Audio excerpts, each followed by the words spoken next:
Good morning to all of you, beta. Question number 12 का point number 1. Find the equation of straight line which passes through the point 3, -5. एक straight line है जो किसी point 3, -5 से पास होती है and parallel to line joining. और ये लाइन ना फिर इस लाइन के पैरेलल है जो दो पॉइंटों से मीट करती है 1, 2 एंड -3, 4. ठीक है जी. एक लाइन है बेटा, एक लाइन है जो 3, -5 से पास होती है. ठीक है, 3, -5 से एक लाइन पास होती है.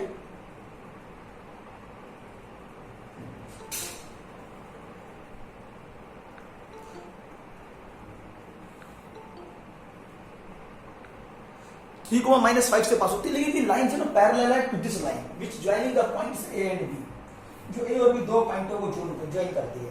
अगर दो लाइनें पैरेलल तो दोनों का स्लोप हमेशा बराबर होना चाहिए, ये बात जानते हैं. तो सबसे पहले बात करते हैं स्लोप ऑफ ए बी का स्लोप निकालते हैं. फार्मूला y2 - y1 अपन x2 - x1 जानते हो. 4 - 2 y2 में से y1 घटा दो, x2 में से सब्ट्रैक्ट कर देंगे x1 को, माइनस. आंसर कितना आ गया? -1/2. ठीक है ना, इसका स्लोप आ गया -1/2. ठीक है जी. अच्छा, लेकिन दोनों लाइन जब पैरेलल है तो इसका स्लोप भी कितना होना चाहिए? इसका स्लोप भी -1/2 होना चाहिए. याद रखो, जब दो लाइनें पैरेलल होती तो दोनों का स्लोप हमेशा इक्वल होना चाहिए अगर लाइनें पैरेलल है तो. ठीक है जी. तो इस अगर ये लाइन की कोई पॉइंट दे रखा है, इसको P पॉइंट दे दो. अगर किसी लाइन पे एक पॉइंट दे रखा है उसका स्लोप पता तो 1.4 में याद होनी चाहिए. y - y1 = m × x - x1. y minus ये x1 ये y1 क्योंकि -5 तो +5 हो जाएगा m -1/2 into x - x1 की वैल्यू 3. इसको सिंपलीफाई अपने आप करेंगे, क्रॉस मल्टीप्लाई करें, सॉल्व कर ले, आंसर आपके सामने आ जाएगा. ठीक है जी. मेरे हिसाब से तो कंप्लीट हो गया है क्वेश्चन. नेक्स्ट क्वेश्चन पे आऊंगा. ये क्वेश्चन कंप्लीट है. ठीक है.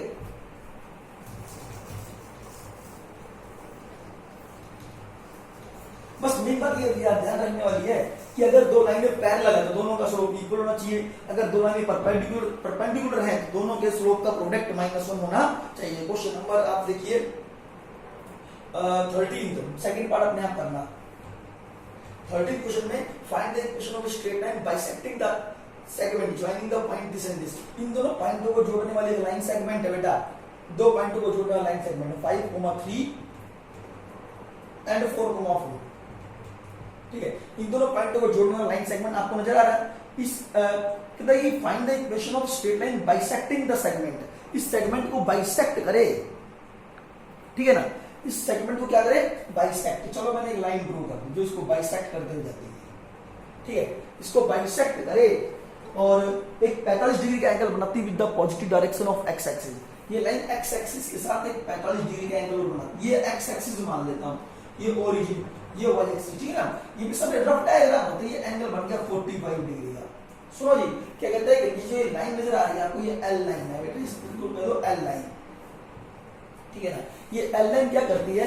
दो पॉइंटों को जोड़ने वाला जो लाइन सेगमेंट है, दो पॉइंटों को जोड़ने वाला जो लाइन सेगमेंट है, एक ए पॉइंट है, दूसरा कौन सा पॉइंट है?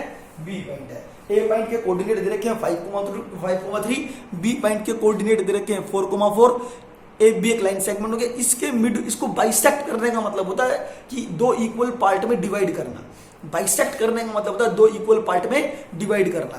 तो ये L line A B line segment को दो इक्वल पार्ट में डिवाइड करती है. मान लेते हैं वो सी पॉइंट में मीट करती है. किसमें मीट करती है? सी पॉइंट पे. यहाँ पे C is mid point. C is mid point of A B.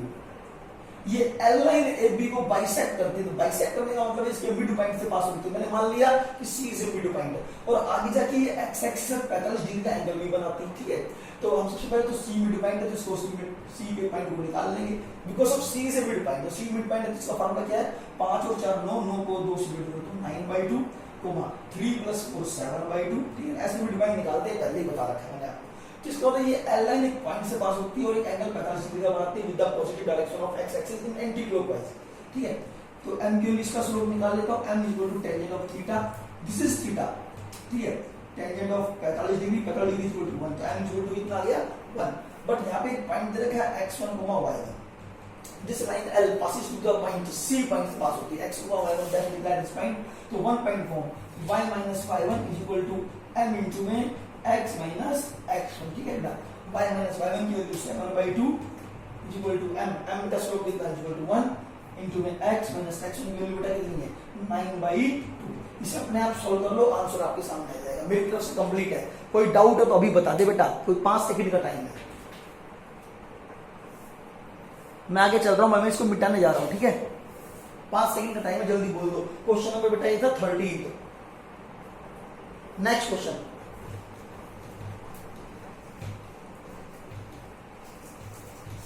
जो बच्चे लेट आते हैं वो लेट ना आए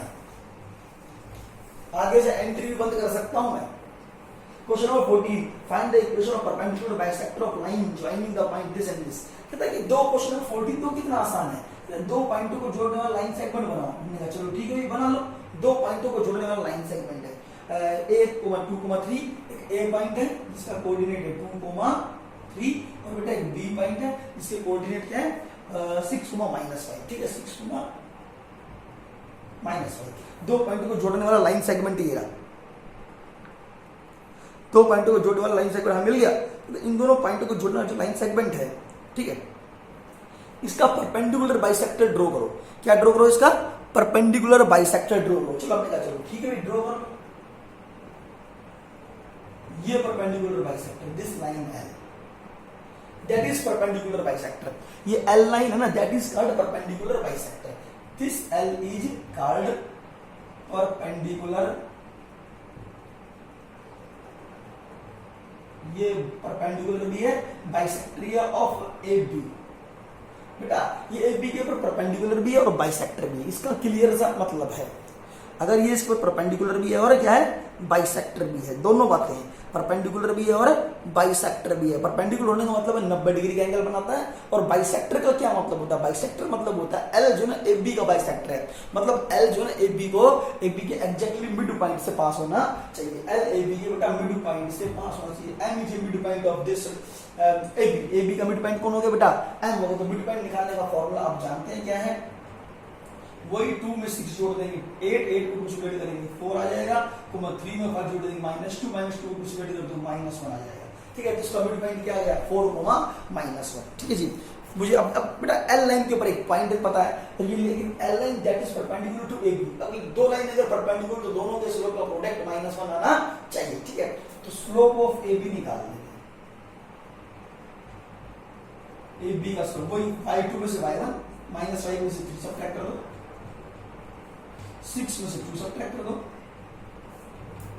-8 4 आंसर क्या आ गया -2 तो ए बी का स्लोप बेटा -2 आ गया ए बी का स्लोप बेटा कितना आ गया -2 आ गया ठीक है जी और बेटा मैंने तुमको ये बात 1000 बार तो समझा रखी है जब दो लाइनें परपेंडिकुलर हो तो दोनों के स्लोप का प्रोडक्ट -1 होना चाहिए ठीक है जी इसके स्लोप को मैं नाम दे देता हूं m1 इसके स्लोप को मैं नाम दे देता हूं m2 तो m2 की वैल्यू कितनी आ गई -2 जबकि m1 into में m2 दोनों का प्रोडक्ट इक्वल टू -1 m1 -2 की वैल्यू बेटा -2 इक्वल टू -1 तो m1 की वैल्यू कितनी आ गई 1 ठीक है तो m1 मुझे मिल गया m1 बेटा मतलब क्या m1 मतलब ये इसकी वैल्यू मिली कितनी मिल गई वो 1/2 आ गई तो m1 की वैल्यू 1/2 है तो l का स्लोप मिल गया एक तरह से मुझे क्या मिल गया बेटा l का स्लोप मिल गया l का स्लोप क्या एल लाइन जो उसका स्लोप क्या 1/2 है लेकिन L line passing through the point m से मिल गई एल लाइन m से पास होती है m का पॉइंट क्या है 4,-1 but it's slope is also given 1/2 तो 1 पॉइंट फॉर्म लगा दो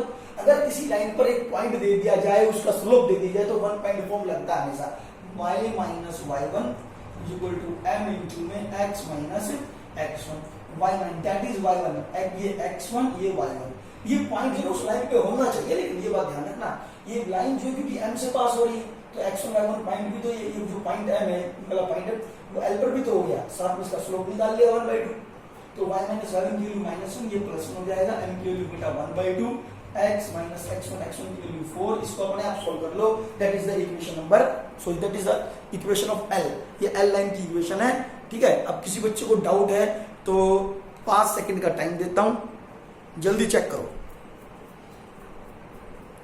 मेरी तरफ से 14 क्वेश्चन कंप्लीट है भाई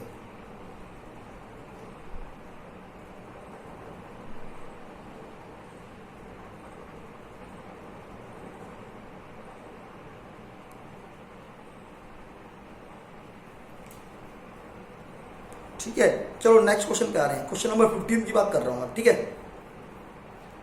क्वेश्चन नंबर 15,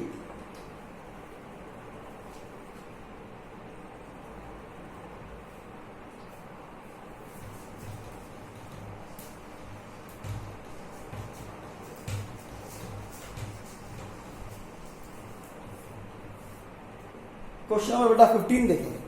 15 क्वेश्चन क्या कहता है, find the equation of sides of triangle whose vertices given. पहले कुछ नहीं, क्वेश्चन 15 अपने आप करना है। क्वेश्चन 15 में क्या कहता है, ट्रायंगल गिवन है भाई, एक ट्रायंगल की तीनों वर्टिसेस गिवन है बेटा। ए पॉइंट दे रखा है -1,8, दूसरा पॉइंट दे रखा है B4, -2, तीसरा पॉइंट सी दे रखा है -5, -3। अपने आप कर सकते हैं क्वेश्चन। देखो एक ट्रायंगल के अगर तीनों वर्टिसेस दे दी जाए, पता है क्या पूछा इसमें, इससे पूछा भाई ए बी लाइन की इक्वेशन निकालो, बी सी लाइन की इक्वेशन निकालो, तीनों लाइनों की इक्वेशन निकालनी है। अब जैसे कि तीन वर्टिसेस गिवन है, अब मान लो मैं ए बी लाइन की इक्वेशन निकालूंगा तो कौन सी फॉर्म लगा दूंगा इस पर। एक जैसे मान लीजिए लाइन निकालना चाहता हूँ, इसमें ए बी लाइन निकालना चाहता हूँ, ए बी लाइन, ठीक है ना। ए बी लाइन के ऊपर दो पॉइंट दे रखे हैं, एक ए और दूसरा कौन सा है बी। अगर ए और बी दो पॉइंट दे रखे हैं तो 2 पॉइंट फॉर्म लगा दो।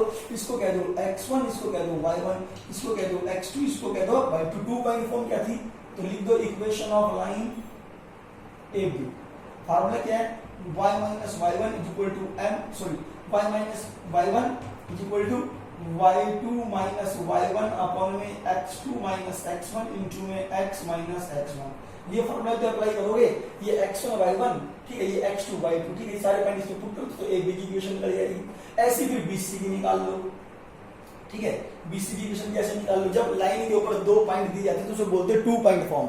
लाइन पर अगर दो पॉइंट दे दी जाती है तो बोलते हैं 2 पॉइंट फॉर्म, और उसका फार्मूला आपके सामने लिख रखा है मैंने, ठीक है। तो सारे कोऑर्डिनेट पॉइंट जो है इसके अंदर पुट कर देंगे। ऐसी इक्वेशन ऑफ बीसी निकालो, ऐसी इक्वेशन ऑफ एसी निकालो अपने आप। नेक्स्ट क्वेश्चन पे आ रहा हूं। 2 पॉइंट फॉर्म तुम्हें पता है ना क्या होती है, मेन बात ये है भाई, इसमें ज्यादा डिस्कस नहीं करूंगा यहाँ पे। अच्छा, question number next, the vertex of triangle, the vertex is the find the equation of side BC and median bisecting BC, ठीक है। आपको ट्रायंगल के दोबारा वर्टिसेस दे दिए, क्वेश्चन नंबर 15। एक ट्रायंगल दोबारा से दिया बेटा, आपको एक ट्रायंगल गिवन है, ए ये पॉइंट, ये बी पॉइंट है बेटा, ये सी पॉइंट है, ठीक है। अच्छा, इसके जो कोऑर्डिनेट दे रखे हैं क्वेश्चन नंबर 15 में, sorry 16th question, 16 question number 16 में आपको ए की कोऑर्डिनेट है 4,10, बी के कोऑर्डिनेट है भाई 9,-4, सी के कोऑर्डिनेट है -1,-2, ठीक है। ये ए बी सी तीन कोऑर्डिनेट दे दिए ट्रायंगल के। ट्रायंगल के बेटा ये तीन कोऑर्डिनेट दे दिए, तो इक्वेशन ऑफ बीसी निकालनी है। बीसी की इक्वेशन निकालना चाहते, सबसे पहले इक्वेशन ऑफ बीसी। चलो इक्वेशन ऑफ बीसी, 2 पॉइंट दे रखे, फार्मूला वही y minus y1 equal to y2 minus y1 upon में x2 माइनस x1 इंटू में x माइनस x1। अगर किसी लाइन पर दो पॉइंट दे दिए जाएं, किसी लाइन के ऊपर दो पॉइंट दे दी जाए तो 2 पॉइंट फॉर्म वाला फार्मूला हम अप्लाई करेंगे। 2 पॉइंट फॉर्म जो भी होती है, ये कोऑर्डिनेट है x1, ये है y1, ये क्या है x2, ये क्या है y2, ठीक है। x1 को y माइनस का y माइनस y1 के लिए माइनस को डाल दें तो प्लस का 4 आएगा। y2 में से y1 घटा दो, -2 में से -4, y2 का मतलब -2 है, y1 का मतलब -4, तो +4 आ जाएगा। x2 का मतलब -1 है, -x1 का मतलब 9 है, 9 आ जाएगा इंटू में x माइनस x1, x1 की वैल्यू कितनी है 9 आ जाएगी। अपने आप सॉल्व कर लो, that is the equation of line, ठीक है। ये सॉल्व अपने आप करना है, मैं सॉल्व नहीं कर रहा, इसे छोड़ रहा हूं यहीं पर ही, ठीक है। तो ये इक्वेशन ऑफ पीसी है। लेकिन इसके अलावा इसने ये पूछा है एक मीडियन ड्रॉ करो। मैं मान लेता हूं AD इज मीडियन। AD क्या है, AD इज मीडियन, जो कहां पे मीट करता है, जो मीडियन है। मीडियन की खास बात होती है कि वो हमेशा अपोजिट साइड को जो है ना, अपोजिट साइड के मिड पॉइंट पे मीट करना चाहिए। तो D is a mid point of PC. तो D अगर मिड पॉइंट ऑफ पीसी, तो D निकालना मुझे आता है। D कैसे निकालूंगा, 9 में -1 जोड़ देंगे, 8/2 4, -4 में -2 जोड़ दो, -6 को कुछ ऐड कर दो, -3, ठीक है ना। कैसे निकालते हैं, 9 में -1 जोड़ देंगे, 9 में क्या जोड़ दिया -1 और डिवाइड बाय 2, तो कितना आ गया 8/2 दैट इज इक्वल टू 4, तो इसलिए ये 4 आ गया, ठीक है ना। इस तरह से निकालते हैं मिड पॉइंट। अच्छा, और -4 में -2 ऐड कर दो, -4 में क्या ऐड कर दो, -2, कितना आ गया, -6/2 दैट इज इक्वल टू -3। तो इस तरह से हमने मिड पॉइंट निकाल लिया, ठीक है जी। तो ये मिड पॉइंट -3 आ गए। अच्छा जी, तो हम एडी की इक्वेशन कैसे निकालें? एडी के ऊपर 2 पॉइंटों से पास होती है एडी लाइन। एडी लाइन पे 2 पॉइंट है, तो ए के कोऑर्डिनेट है, दूसरा किसके कोऑर्डिनेट है, डी के कोऑर्डिनेट है। वही फार्मूला, अगर लाइन के ऊपर 2 पॉइंट दे रखे तो 2 पॉइंट फॉर्म, ये सब बच्चे जानते हैं, मेरे हिसाब से तो कर लेंगे। x2 - x1 into में x - x1, ये x1 इसको कह दो x1 y1, इसको कह दो x2 y2, ये वाला फार्मूला फिर दोबारा अप्लाई कर दो, अपने आप करो एडी। इस तरह से हम एडी लेंथ की इक्वेशन को निकाल सकते हैं। अरे तुम लोग समझ रहे हो या नहीं समझ रहे? आ रहा है समझ में कुछ? ठीक है, अगला क्वेश्चन चल रहा हूं भाई। जहां पे कोई दिक्कत हो मुझे बता दिया करो, भाई ये दिक्कत है जी, ये दोबारा समझाओ। ये क्वेश्चन नंबर 16 कंप्लीट है भाई।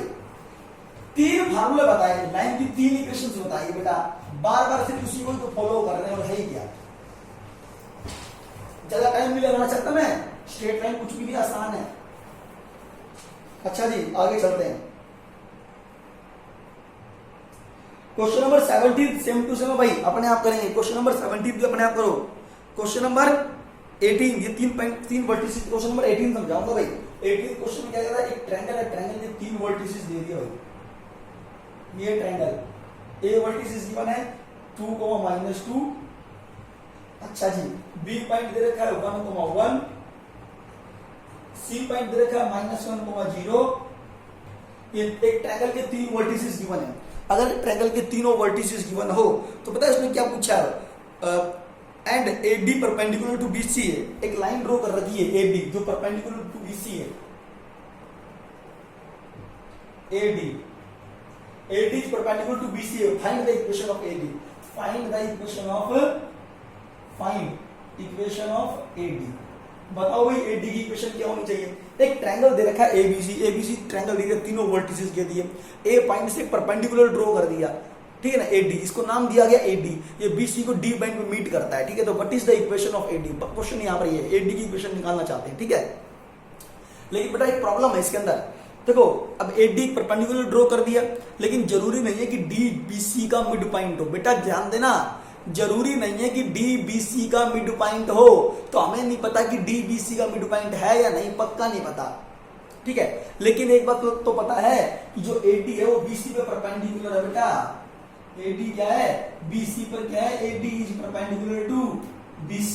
अगर AD BC पर परपेंडिकुलर है, इसको आगे प्रोड्यूस कर सकते हैं, ऐसे चाहो तो ऐसे प्रोड्यूस कर दो, ठीक है। तो आप जानते हो जब 2 लाइनें परपेंडिकुलर होती है, दोनों के स्लोप का प्रोडक्ट कितना आना चाहिए, -1 आना चाहिए। इसको आगे प्रोड्यूस कर सकते हैं ऐसे। अब चेक कर लो, 2 लाइनें हैं, तो ये 2 लाइनें एक दूसरे पे क्या बनाती है, 90 डिग्री का एंगल बनाती है, ठीक है। ये C पॉइंट था -1, 0, ठीक है। तो इस तरह से 2 लाइनें अगर परपेंडिकुलर गिवन है, ठीक है, 2 लाइनें परपेंडिकुलर, दोनों के स्लोप का प्रोडक्ट -1, तो आप लिख लो स्लोप ऑफ, सबसे पहले क्या करेंगे, स्लोप निकालेंगे। स्लोप किसका, BC का। बेटा BC लाइन नजर आ रही है, BC लाइन, इसका स्लोप निकालेंगे। y2 - y1, 0 में से घटा दो 1 को, और -1 में से घटा दो माइनस में सब्ट्रैक्ट कर दो 1 को, कितना आ गया, -1/2, -2 आंसर कितना आ गया, 1/2। तो इसका स्लोप कितना आ गया भाई, 1, BC का स्लोप आ गया। But AD and BC are perpendicular है, इसके स्लोप को चलो मैं कह देता हूं M1, इसके स्लोप को कह देता हूं मैं M2। तो दोनों के स्लोप का प्रोडक्ट M1 into में M2 that is equal to -1। But M1 कितना आया है, M1 is equal to 1/2, M1 की वैल्यू 1/2 आई, तो 1/2 पुट कर सकता हूं यहाँ, 1/2 into में M2 that is equal to -1। तो M2 कितना आ गया, -2, ठीक है। अरे भाई ये छोटी सी बात याद रखो ना आप, कि 2 लाइन अगर परपेंडिकुलर तो दोनों का स्लोप का प्रोडक्ट -1 होना चाहिए, सीधी सी बात है। M2 की वैल्यू कितनी आ गई, -2। अब AD लाइन की इक्वेशन निकालना चाहता हूं। AD के ऊपर एक पॉइंट मिल गया A, AD पर एक पॉइंट दे रखा है भाई A, AD पे क्या दे रखा है बेटा, एक पॉइंट दे रखा है, क्या नाम है उसका, A, 2, -2, और साथ में इसका स्लोप M2 है। M2 निकाल लिया कितना, -2। तो 1 पॉइंट फॉर्म क्या कहती है, y - y1 is equal to M2 into में x - x1। इसके स्लोप को M2 कह रखा है, ठीक है ना। तो ये M2 आ गया, वैसे M आता था लेकिन यहाँ पर M2 आ गया।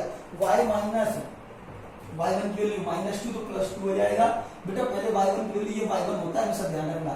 m2 इसका स्लोप m2 कितना निकला -2 x माइनस x1 की वैल्यू कितनी 2 आ गई। इसे सॉल्व कर लो, that is the equation. Plus का 4 इसको यहां ले आएंगे 2x + y + 2 - 4 = 0। 2x + y - 2 = 0। That is the equation of line AD। ये AD लाइन की इक्वेशन है, ठीक है।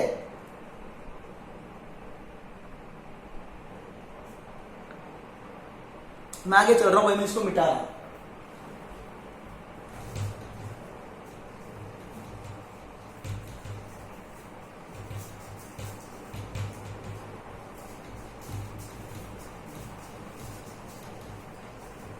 नेक्स्ट क्वेश्चन आया हुआ है, क्वेश्चन नंबर 19।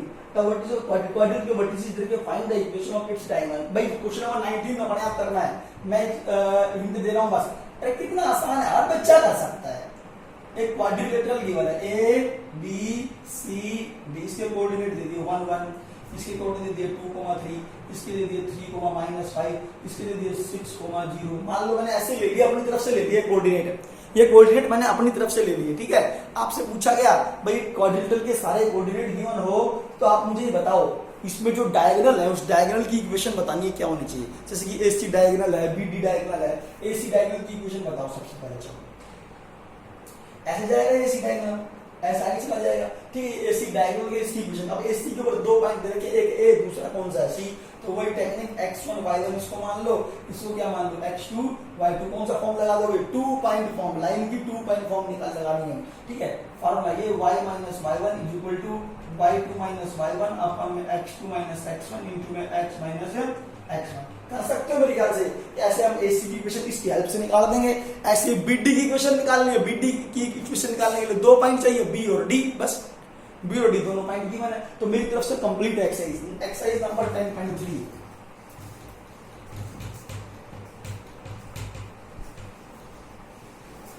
हाँ जी, अगला टॉपिक है इंटरसेप्ट फॉर्म ऑफ लाइन, ठीक है ना। क्या टॉपिक है, इंटरसेप्ट फॉर्म ऑफ लाइन।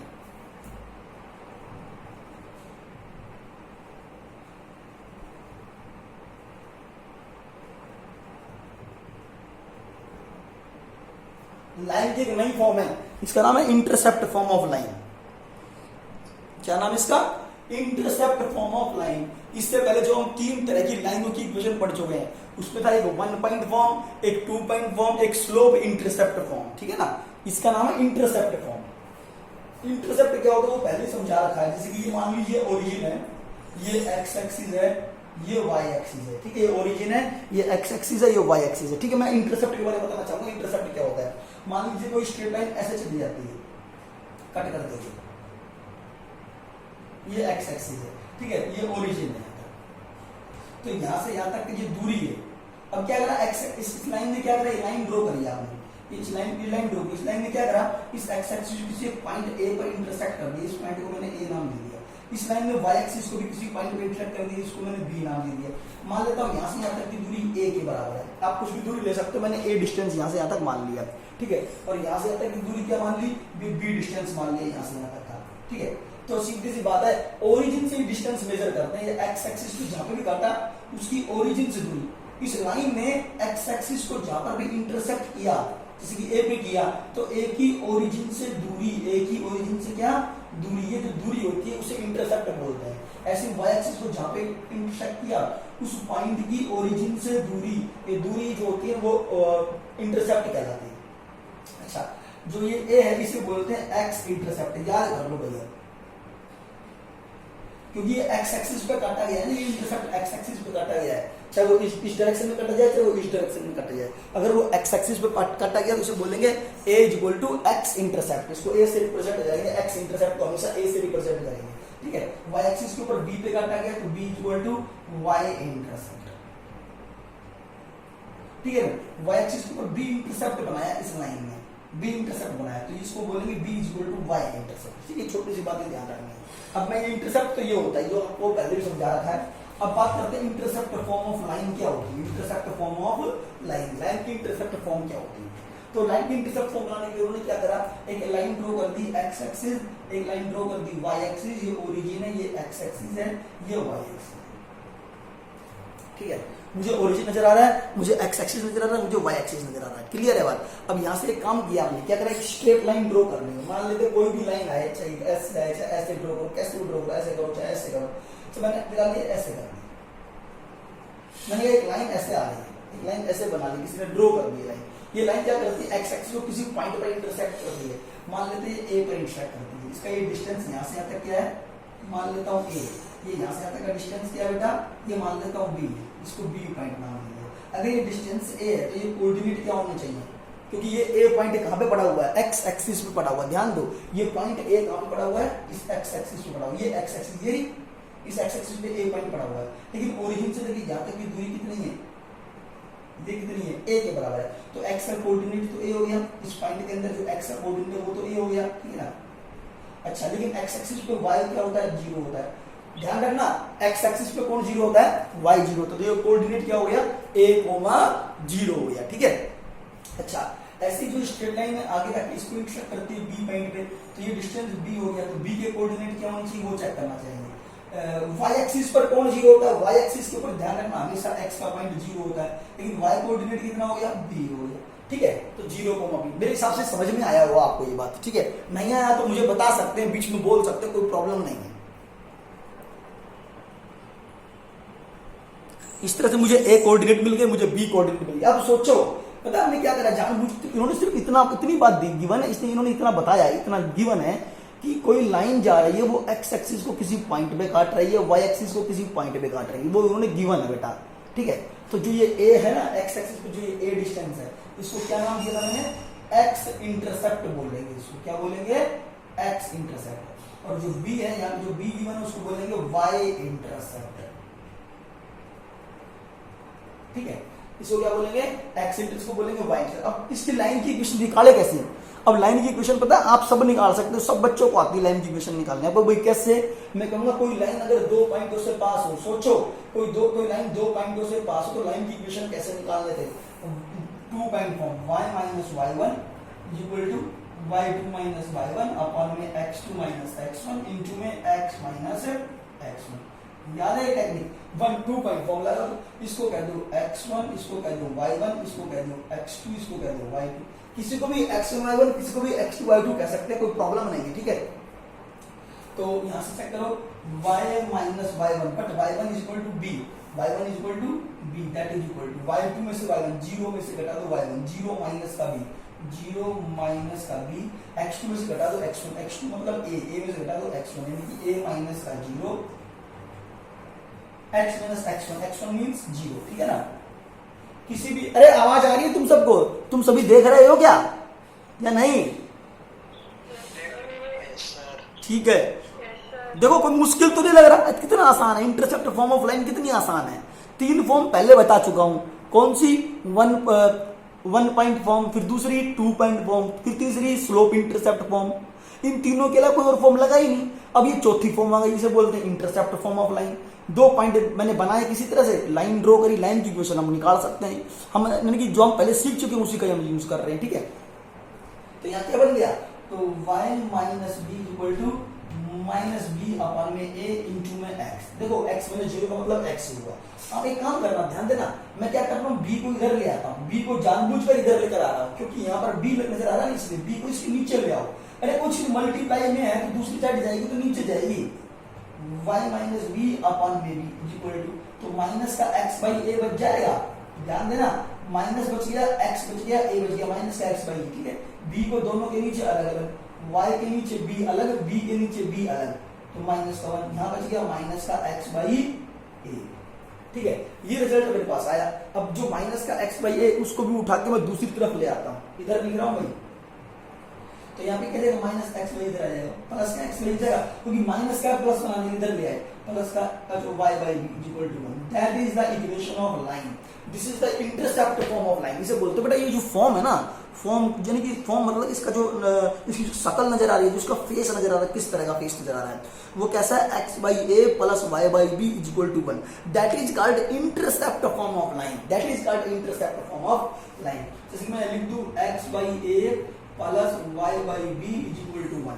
इसको ऐसे लिखेंगे अब x अपॉन में ए कौन था x एक्सिस के ऊपर इंटरसेप्ट बनाया था किसने, इस लाइन ने, तो a की जगह हम लिख सकते हैं x इंटरसेप्ट, तो x a की जगह लिख सकते हैं x इंटरसेप्ट याद करने के लिए प्लस, ठीक है, और y अपॉन b का मतलब क्या था, जो y एक्सिस पे इंटरसेप्ट बना था y एक्सिस पर, b मतलब y इंटरसेप्ट, तो यहाँ लिख सकते हो y intercept that is equal to 1। तो याद कर सकते हो ये फार्मूला कि x अपॉन में x intercept plus y upon में y intercept is equal to 1, that is the equation of line, that is the intercept form of line, ठीक है ना। तो ये छोटी सी बात थी, ध्यान रखना। अब सिंपल क्या कहेगा, भाई x इंटरसेप्ट कितना कह देगा 6, y इंटरसेप्ट कितना दे देगा 5/2, ठीक है ना।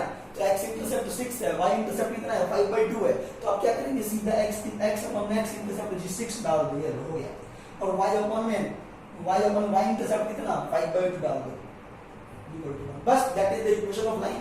चाहो तो इसका एलसीएम ले सकते हो, वो आपका काम है, चाहो तो इसका एलसीएम लेके फिर सॉल्व कर लो, ठीक है। That is the intercept form of line. मेरे हिसाब से तो मैं समझा चुका हूं, आपको ये फॉर्म याद करनी है, तो वो 3 फॉर्म याद करनी है, चौथी फॉर्म ये हो गई, इसको भी याद करना पड़ेगा, ठीक है। मैं मिटा रहा हूं।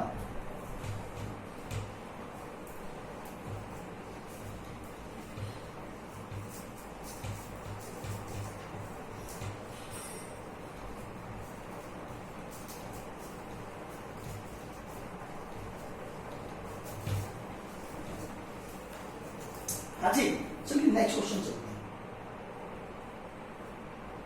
अच्छा जी, एक होती है equation of A line in perpendicular या फिर नॉर्मल फॉर्म, एक और फॉर्म आ गई है, इसे कहते हैं परपेंडिकुलर फॉर्म या फिर नॉर्मल फॉर्म, उसके बारे में बताऊंगा।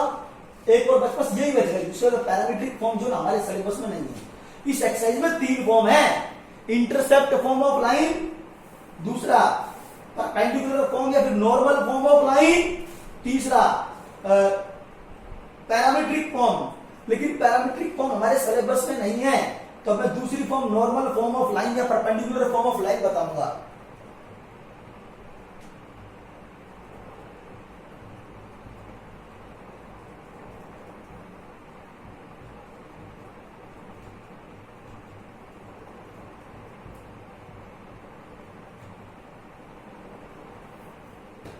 देखिए,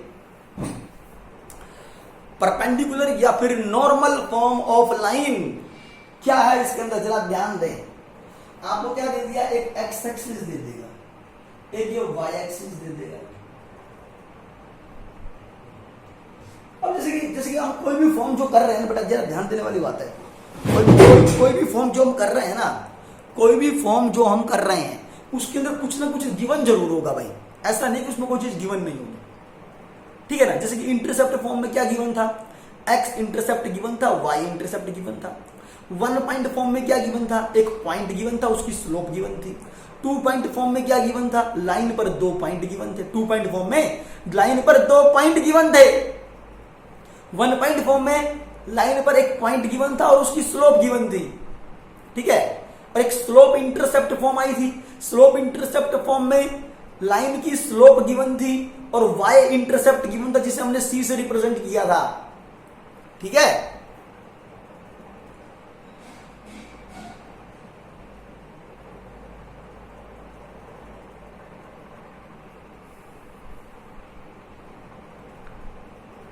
ठीक है, अच्छा, फिर उसके बाद intercept form I. Intercept form में क्या था, जो भी थोड़ी देर पहले समझाई। इंटरसेप्ट फॉर्म में x इंटरसेप्ट और y इंटरसेप्ट गिवन था, x इंटरसेप्ट गिवन था, y इंटरसेप्ट गिवन था, ठीक है जी। और परपेंडिकुलर या नॉर्मल फॉर्म और समझाऊंगा, इसे कंप्लीट करूंगा, उसके बाद 10.3 एक्सरसाइज शुरू करेंगे, ठीक है। आज मैं ये नॉर्मल फॉर्म तो बता ही देता हूं आपको। 26 बच्चे हैं, मैं एक बात कहूंगा, विनय मेरी आवाज आ रही है? इतना लेट क्यों?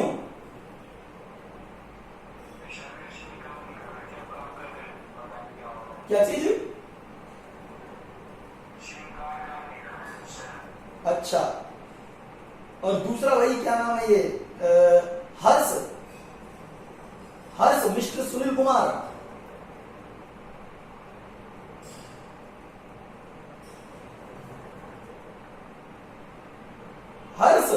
हर्ष मेरी आवाज आ रही है? Father's name mister Sunil Kumar, mister Sunil Kumar.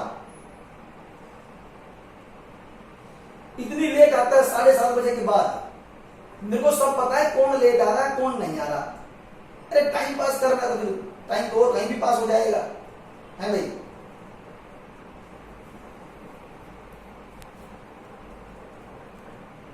और सबसे बड़ी बात है, पता नहीं ऑनलाइन पढ़ाते समय देख भी रहे हो नहीं देख रहे, टाइम पास करो बस और कुछ मत करो।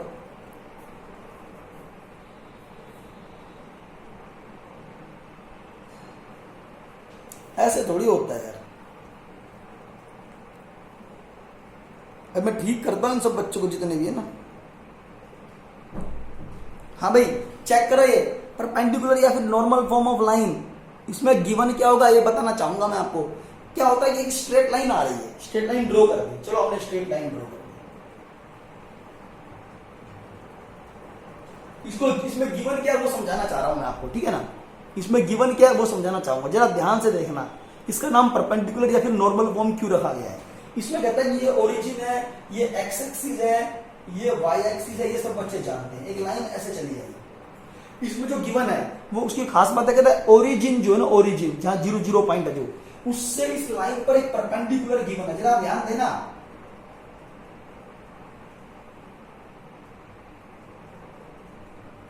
इसको मैंने नाम दे दिया एम, ठीक है। इसने कहा है जो ये लाइन जो है इसके ऊपर एक परपेंडिकुलर ड्रॉ किया गया, ओरिजिन से एक परपेंडिकुलर ड्रॉ किया गया, वो गिवन है। मतलब उसकी लेंथ गिवन है, कितनी दूरी है ये इस लाइन की, ओरिजिन से कितनी दूरी है, ओरिजिन से इस पर परपेंडिकुलर ड्रॉ किया गया, वो दे रखा है 5 यूनिट, 6 यूनिट, 10 यूनिट, जो भी दे रखा होगा। हमने इसको पी नाम देना है, पी फॉर परपेंडिकुलर। इसकी लेंथ यानी कि आपको गिवन क्या है कि ओ एम जो लेंथ है वो पी के बराबर, दैट इज गिवन। बेटा ये गिवन है। नंबर एक बात तो ये। नंबर दूसरी बात, अब दूसरी बात जो गिवन है वो क्या है कि जो ये परपेंडिकुलर है, ये परपेंडिकुलर ओ एम जो ये परपेंडिकुलर है, this make an angle, this line make an angle alpha with the positive direction of x axis. ये एक अल्फा एंगल और बनाता है, ये अल्फा एंगल बनाता है। जो ये ओ एम जो परपेंडिकुलर ड्रॉ किया गया ना, ओ एम जो परपेंडिकुलर ड्रॉ किया गया, ये एक्स एक्सिस के साथ एक अल्फा एंगल और बनाता है, ठीक है ना। ये भी गिवन है, alpha is also given, alpha angle is also given. अब बताओ find the equation of this line. बताओ इस लाइन की इक्वेशन क्या होनी चाहिए, बस मेन बात ये है। अब जरा ध्यान देना, मैं इसको कैसे सोल्व करने जा रहा हूं, बहुत इंपॉर्टेंट बात है। कैसे सोल्व करने जा रहा हूं वो इंपॉर्टेंट है। मैंने क्या नाम दे दिया, जैसे कि जो ये परपेंडिकुलर जब आया तो मैंने इसको एक कोऑर्डिनेट नाम दे दिया x, y। बेटा ध्यान देना, इसको मैंने x और y के नाम से रिप्रेजेंट कर दिया, m के कोऑर्डिनेट। अब मुझे m के कोऑर्डिनेट को नाम दे दिया x और y, जबकि मुझे x और y की वैल्यू पता नहीं है कितनी। मेरे को इतना तो पता है, हमें कुछ ना कुछ पॉइंट तो होगा। मैंने नाम दे दिया x, y। इससे क्या फायदा हुआ, चलो हमने क्या करा, बहुत आसान है, मुश्किल नहीं, जरा ध्यान दोगे तो बहुत आसान है। इससे करके इससे परपेंडिकुलर ड्रॉ कर दिया नीचे की तरफ, इसको नाम दे दिया n, एक परपेंडिकुलर ड्रॉ कर दो ऐसे, और ये एंगल कितना है अल्फा। ये बात तो क्लियर सी बात है, ठीक है। ये एंगल अल्फा है। अच्छा जब मैंने परपेंडिकुलर ड्रॉ किया यहां से यहां पर, तो O से लेकर n तक का जो डिस्टेंस है वो x को रिप्रेजेंट कर रहा है। यार ध्यान देना, ये O से लेकर n तक का डिस्टेंस जो n x को रिप्रेजेंट कर रहा है, जबकि ये y को, ये लेंथ जो पूरी y को रिप्रेजेंट कर रही है, ठीक है। तो एक तरह से ट्रायंगल बन गया। ट्रायंगल क्या बन गया, जरा ध्यान देना, मैं यहां बना सकता हूं इस ट्रायंगल को। ये ट्रायंगल बन गया, ये एंगल अल्फा है, ये x है, ये y है, ये p है, इट O M N। ये ट्रायंगल बन गया। ये O M N इस ट्रायंगल के देखो, पंडित बद्री प्रसाद हर हर बोलने की हेल्प ले जाओ। इसकी पंडित बद्री प्रसाद हर हर बोले, ठीक है। अच्छा एंगल जो अल्फा है, alpha this is given, alpha is given, p is also given, alpha and p are given and both are constant number. Alpha और p दोनों कांस्टेंट नंबर की तरह बिहेव कर रहे हैं, जबकि mn की जो लेंथ है x जो दे रखा है और जो ये y दे रखा है, ये हमें पता नहीं है। इनको हम निकालना चाहते हैं किसकी हेल्प से, पंडित बद्री प्रसाद हर हर बोले की हेल्प से इनकी वैल्यू को हम फाइंड आउट करना चाहेंगे, ठीक है। इनको निकालने के लिए क्या करते हैं हम, जो एंगल अल्फा यूज कर सकता हूं। अल्फा के सामने हमेशा परपेंडिकुलर होता है, अल्फा के सामने हमेशा परपेंडिकुलर होता है, और ये बेस का काम करेगा, b फॉर बेस, ठीक है। और ये p फॉर परपेंडिकुलर, सॉरी ये हाइपोटेन्यूज का काम करेगा। किसका काम करेगा, ये हाइपोटेन्यूज को मैंने p के नाम से रिप्रेजेंट किया है। चलो टेंशन छोड़ो, आप तो कंफ्यूजन में पड़ जाओगे, छोड़ो इसको। ठीक है, ये है। बस इतनी बात ध्यान रखोगी, अल्फा के सामने परपेंडिकुलर है, अल्फा के सामने परपेंडिकुलर है, और ये बेस का काम कर रहा है, ये हाइपोटेन्यूज का काम कर रहा है। ठीक है, मुझे एक्स की वैल्यू निकालनी है। चलो मैं निकालता हूँ एक्स की वैल्यू। मैंने लिख दिया एक्स अपॉन में पी, एक्स अपॉन में पी। एक्स मतलब अल्फा के सामने परपेंडिकुलर, ये परपेंडिकुलर है तो ये हाइपोटेन्यूज है, 90 डिग्री के सामने हाइपोटेन्यूज, परपेंडिकुलर अपॉन में हाइपोटेन्यूज, परपेंडिकुलर अपन में hypotenuse that is equal to sine, किसको रिप्रेजेंट करता है ये साइन को, तो ये is equal to sine of alpha. तो what is the x, x equal to p into means sine of alpha. बेटा मैंने x की वैल्यू निकाल ली, x की वैल्यू क्या आ गई, p साइन ऑफ अल्फा आ गई। ठीक है, अब मैं क्या करता हूं, y अपॉन में p, y अपॉन में p is equal to y, alpha के सामने ये परपेंडिकुलर तो ये बेस होना चाहिए, this is base, base upon में हाइपोटेन्यूज, बेस अपॉन में हाइपोटेन्यूज, बेस अपन में hypotenuse that is equal to cos, base upon में hypotenuse that is equal to cos, तो ये कोस आ जाएगा, कोस के साथ एंगल अल्फा, तो y इक्वल टू क्या आ गया, p कोस ऑफ अल्फा। ठीक है, तो इस तरह से मुझे x की वैल्यू मिल गई, मुझे y की वैल्यू मिल गई, बट ओ m इस पे परपेंडिकुलर है, तो सबसे पहले मैं बात करता हूं स्लोप ऑफ OM। बेटा OM का स्लोप निकाल लो, पता है क्या कर रहा हूं अब मैं OM का स्लोप निकाल लूंगा। OM का स्लोप किस तरह से निकाल लूंगा, 2 पॉइंट फॉर्म से। ये इसके कोऑर्डिनेट क्या, 0 0, ओरिजिन के कोऑर्डिनेट पता है 0 0, इसके कोऑर्डिनेट मिल गए, x और y की मिल गई, x ये आ गया, y ये आ गया, इसके कोऑर्डिनेट मिल गए, इसको आगे बढ़ा सकता हूं ऐसे। ठीक है, तो OM के मैं OM का स्लोप निकाल सकता हूं। OM के ऊपर 2 पॉइंट है, पहला पॉइंट 0 0, दूसरा पॉइंट m है, m ऑफ x, y। ठीक है ना, x और y के कोऑर्डिनेट मुझे पता है, तो मैं इसका स्लोप निकाल सकता हूं। तो स्लोप ऑफ OM का स्लोप क्या होगा, वही y2 माइनस y1, यानी कि y minus 0, y minus 0 upon में x माइनस 0। अरे बेटा y2 माइनस y1 अपॉन में x2 minus x1, but y equal to p cos alpha, y भी डाल दो, चलो p cos ऑफ अल्फा, और x की वैल्यू कितनी है, x की वैल्यू चेक करो, p sin of alpha, p से p कैंसिल, क्या बच गया, cos अल्फा अपॉन में sin अल्फा। आपने क्या निकाल लिया, OM का स्लोप। अब सुनना मेरी बात जरा ध्यान से, आपने अगर OM का स्लोप निकाल लिया, अगर आपने OM का स्लोप निकाल लिया है, लेकिन OM किसके ऊपर परपेंडिकुलर है, OM perpendicular to this line L, but OM किसके ऊपर परपेंडिकुलर है, L पर। अरे OM लाइन है, ये परपेंडिकुलर नजर नहीं आ रही क्या, OM किसके ऊपर परपेंडिकुलर है, L पर। तो जब दोनों लाइनें परपेंडिकुलर है, तो दोनों के स्लोप का प्रोडक्ट -1 होना चाहिए। ठीक है ना, तो इसका स्लोप कितना आएगा, cos अल्फा अपॉन में sin ऑफ अल्फा इनटू में इसका slope m is equal to -1। अरे बेटा इसके स्लोप का प्रोडक्ट, इसका स्लोप कितना है, इसके स्लोप का प्रोडक्ट इसके स्लोप के साथ, इसके स्लोप को मैं m नाम दे दूं।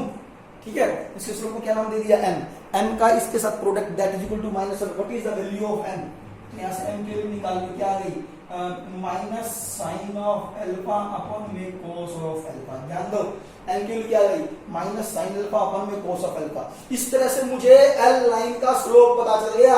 एल लाइन का स्लोप क्या आया भाई, इसको एम कहा था, तो एम की वैल्यू कितनी आ गई, minus sine of alpha upon में कोस ऑफ अल्फा।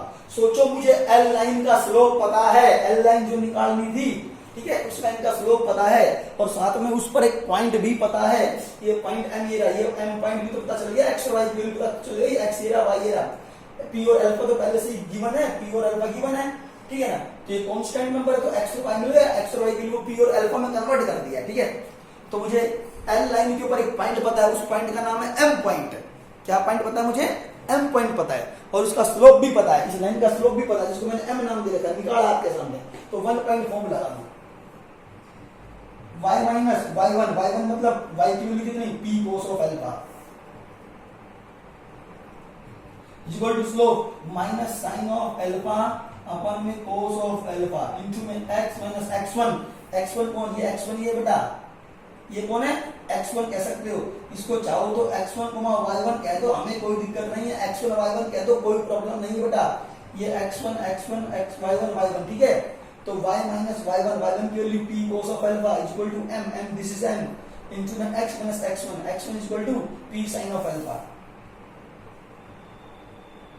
ये आ गया आपके पास। क्रॉस मल्टीप्लाई कर दो, आंसर आपके सामने। कोस अल्फा को इधर ले आ रहा हूं, कोस अल्फा इंटू में y माइनस कोस अल्फा को इससे माइनस का p cos square alpha minus sine alpha को x से माइनस x इंटू में sine of alpha minus minus plus minus sine alpha को p साइन अल्फा से minus minus plus p sine square alpha. ठीक है, अच्छा ये x और y वाली टर्म्स अलग कर लो, इसको इधर ले आओ, x sine of alpha plus y into में cos ऑफ अल्फा, इस पूरे को उधर ले आओ, p cos square alpha plus p sine square alpha. तो x इंटू में sine alpha plus y into में cos alpha, that p common निकाल लेंगे तो अंदर बचेगा sine square plus cos alpha जो 1 होता है। ठीक है, बस यही निकालना था। देखो कोई छोटी सी गलती तो नहीं कर दी मैंने। वैसे तुम्हें समझ में आया भाई ये या नहीं आया?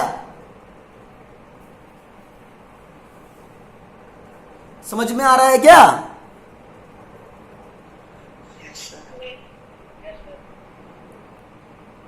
देखिए ये जो प्रोसेस है पूरा, अगर वो याद नहीं रखते तो कोई प्रॉब्लम नहीं है। ठीक है ना, ये मैंने इसलिए बता दिया। मान लो कोई बच्चा जो कहे इसके फार्मूला कैसे बनाए, वैसे ज्यादा मुश्किल नहीं है, आसान बहुत है। मतलब थोड़ा सा तो शुरुआत में मुश्किल लगेगा, लेकिन इतना मुश्किल नहीं है कि आप इतना सोच रहे। ठीक है, तो मैंने इसका स्लोप निकाला y2 माइनस y1। छोटी सी मिस्टेक कर रखी मैंने, वो मिस्टेक चेक कर लो क्या कर रखी है भाई। ये अल्फा है, ये x का कोऑर्डिनेट, ये y हो गया, ये 90 डिग्री, ये सब तो ठीक है। x बाई पी, क्या मैंने x बाई x1, इसको x1 कह दो, इसको x1 y1 नाम दे रहा हूँ।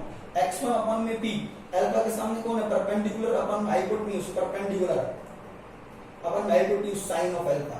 तो p x के value p sin of alpha, y1 के value p cos of alpha आ गई। तो इस स्लोप कैसे निकाला? y1 y2 minus y1, y1 में से 0 हो रहा है, y1 में से 0, x1 में से 0। y1 की वैल्यू चेक करो क्या है? p cos alpha, p cos alpha. ठीक है, अपन में x1 की वैल्यू कितनी है? p sin of alpha, p से p cancel, cos by sin आ गया। ठीक है, तो हमने cos बाय sin निकाल लिया। तो इसका स्लोप ये हो गया, इसका स्लोप हम क्या मान लेते हैं? m मान लेते हैं। दोनों के स्लोप का, क्योंकि दोनों परपेंडिकुलर है ना, तो दोनों के स्लोप का प्रोडक्ट इक्वल टू -1 होना चाहिए। तो m वैल्यू निकालने के माइनस sin अल्फा अपॉन में cos अल्फा, यहां पुट कर दिया, क्रॉस मल्टीप्लाई कर दिया। ठीक है, लेकिन छोटी सी मिस्टेक है भाई, जो स्लोप है वो cos बाय sin आनी चाहिए, तब आंसर मैच करेगा, अदरवाइज नहीं करेगा। देख लो कोई छोटी सी मिस्टेक हो गई है मेरे से नहीं। ये जो OL लाइन की जो स्लोप है, OL लाइन की जो स्लोप निकाली है ना, वो आनी चाहिए साइन बाई कोस, तभी कोस बाई साइन आ रही है। तो क्या मिस्टेक कर रखी है, ये चेक करनी पड़ेगी भाई। अल्फा एंगल बन गया, और सर जो आपने इक्वेशन लिखी है x sin alpha plus y cos alpha is equals to, sir इसमें x cos नहीं आएगा है? सर इस इक्वेशन में x cos alpha plus y sin alpha नहीं आएगा सर? मैं समझा नहीं कौन सी कह रहे हो, नीचे वाली इक्वेशन ये? सर ये जो बिल्कुल राइट साइड में है सर, यहाँ पे इसमें नहीं सर, यहाँ जो पहले वाली लगी थी राइट साइड बिल्कुल, हाँ ये नीचे नीचे नीचे सर, यहाँ क्या आएगा इसमें? सर x cos अल्फा और y sin अल्फा। नहीं क्यों आएगा? गलत? अरे बेटा ये तो कह रहा हूं मैं, ये तो मैंने ठीक कर रखा है। गलत क्या कर रखा है ये? y माइनस y1, y1 की वैल्यू कितनी है? y1 ये ना p cos अल्फा। ठीक है, अरे ये यहाँ गलती है, यहाँ पे साइन बाई कोस आना चाहिए, यहाँ पे साइन बाई कोस आना चाहिए। यहाँ छोटी सी मिस्टेक कर रखी मैंने। हाँ जी, जो आपने डायग्राम बना रखा है उसमें mn आपने y लिख रखा है, और जो नीचे ट्रायंगल है उसमें आपने mn x1 लिख रखा है। बेटा ये ठीक है, इसमें कोई प्रॉब्लम नहीं है, सही है ये। अच्छा नीचे वाले केस में हाँ बिल्कुल ठीक है, बस यहाँ गड़बड़ कर रखी है भाई, बिल्कुल ठीक बेटा। ये x1 है और ये क्या है? y है। बस बेटा हाँ ये गड़बड़ कर रखी है, बिल्कुल ठीक है। तो अल्फा के सामने परपेंडिकुलर, यानी कि यहाँ y1 आ जाएगा, तो तो y1 की वैल्यू आ गई p sin ऑफ अल्फा, यहाँ x1 आ जाएगा और x1 की वैल्यू आ जाएगी p cos। बस यहाँ थोड़ी गलती कर दी, जो ट्रायंगल बनाया ना इसके नीचे वाला बेस x है, ये y है, ठीक है ना, ये x1 है, ये y1, तो y1 ये होना चाहिए mn y1 होना चाहिए, on x1, बस यहाँ पे ये छोटी सी गलती होगी भाई। तो यहाँ पे साइन आ जाएगा, यहाँ पर कोस आ जाएगा। मेन बात है समझना भाई, ये साइन ये कोस, ठीक है। तो कर लेना सॉल्व अपने आप, बस इतनी छोटी सी बात है। ये जैसे कहते हैं परपेंडिकुलर या नॉर्मल कोण, क्योंकि ये जो लाइन होती है लाइन के ऊपर ओरिजिन से इस पे परपेंडिकुलर ड्रॉ किया था बेटा। ये जो परपेंडिकुलर ड्रॉ किया ना ओरिजिन से, ये सॉरी इस लाइन पे जो परपेंडिकुलर ड्रॉ किया गया है ये ओरिजिन से ही होना चाहिए, किसी और दूसरे पॉइंट से नहीं होना चाहिए। ये बहुत इंपॉर्टेंट बात है, ठीक है। मैं आगे चलता हूं, टाइम चेक करो कितना हुआ है।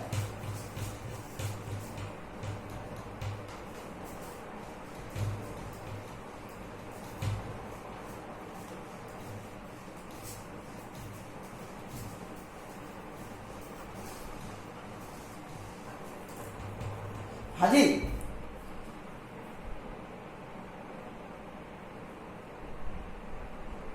बस बहुत है भाई, आज के लिए इतना ही बहुत है, ठीक है। बंद कर रहा हूं मैं।